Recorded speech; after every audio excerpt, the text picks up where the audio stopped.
Any questions? Can we get closing statements? I have a question. Yes, go right ahead. You know, I heard the five of you talked a lot about diversity and a lot about what you would do and how you'd go about getting it done. But you know, I gotta tell you, I'm a little disappointed. You know, there is a huge Latino community moving into Park Hill, and we're everywhere.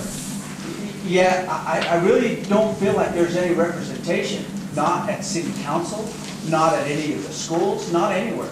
And that really concerns me. I have young boys who go to these schools, and I want to know what are they you know, to face. You know, one of the things that you brought up was to say, well, you know, we don't want to do this. We don't have Cinco de Mayo, and that would be the only day that we have. Similar that was him, sorry. Well, whoever. I mean, I'm listening to all of you, and I've heard all of you say the same thing. You know, well, okay, we don't want to do Cinco de Mayo. We want to make this a year-long thing. How, well, okay, and this is just collectively. I'm not singling out anybody, but how are you going to do that? You know, Park Hill's a perfect example. You know, my boys go to Park Hill, and they have, you know, I see a lot of things going on, and they celebrate St. Patrick's Day, and Juneteenth is a big deal. Yet the school is there's a high percentage of Latino students there. And nothing is going on. I mean, there's no representation. There's no Latino student teachers. There's no Latino teachers. I mean, what's up with that? How? Who? And I think all of you identified the fact that we need to begin to do some mentorship. There needs to be some mentorship for these kids. Talk to me. Can we just start? Let me assign it. Okay. We'll start with Sharon. I hear you loud and clear on that, and we have to respect and deal with the reality that the Hispanic population is the majority in the Denver public school system. And so we're going to have to take some aggressive steps, and parents can be a part of this empowerment in terms of identifying, helping to recruit Latino teachers, folks that will come into the schools and be mentors, and really put that push on DPS to bring those kinds of things to the table. Now there is a Hispanic Advisory Council with DPS. I would encourage anyone who wants to be involved to the degree that I sense that you are, to get involved with that group, because I think they are pushing some very good programs and issues forward. So I think that there's hope, but we have to work with Latino leadership. We have to work with Latino community, identify what your goals and your dreams are, and then help you to build on those. And I would be willing to do that. We'll just go down the table. Carla? I know that they're, you know, putting a big element of the bilingual. A lot of the talk, we talked about doing complete bilingual classes and so forth at Manual. I don't know if that's going to happen, but I think part of it is that the Latino community also has to take more responsibility to get their people out there. You know, we don't have anybody up here running that's Latino, and then there should be. And so I think that, you know, part of it is getting, you know, the community activated, and I don't know how you do that, but certainly I will help support it in any way. I appreciate your question, sir. This young man is your son? Yes. What school do you go to? Maury. You go to Maury. What grade are you in? 6. In 6.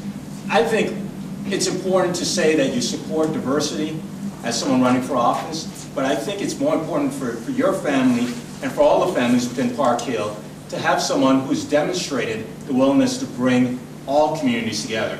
And not just simply Latino families. I think we're discussing Latino and Hispanic families as if your needs and your hopes and your dreams are somewhat diametrically separate or different from mine or from the gentleman sitting in front of you. I believe your family, and tell me if I'm wrong, believes that public safety is important.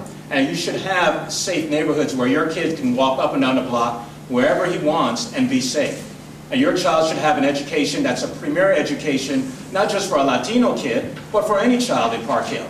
I believe as a city council member, our shared goals are what we need to focus on, listening to community members, but also working together for all of our shared goals.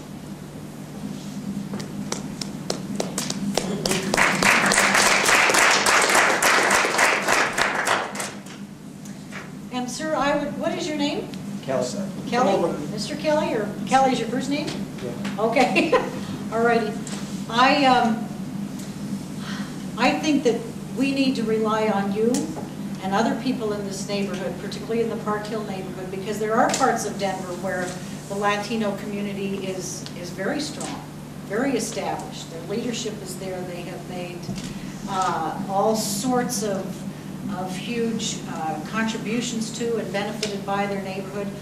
I think that at least the folks that I met during my campaigning, when I asked them where they go to church or if there is a specific area or where do they, there isn't an answer.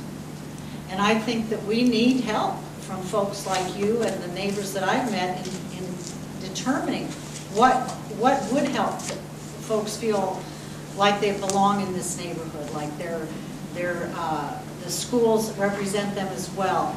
I think, I know that it is a huge effort, at least in DPS, I was told, to bring in more, to encourage more Latinos to go into the teaching profession.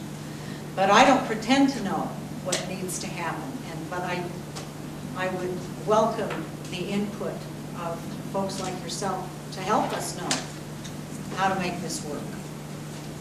Because I think it is very many isolated people, Latinos in Park Hill.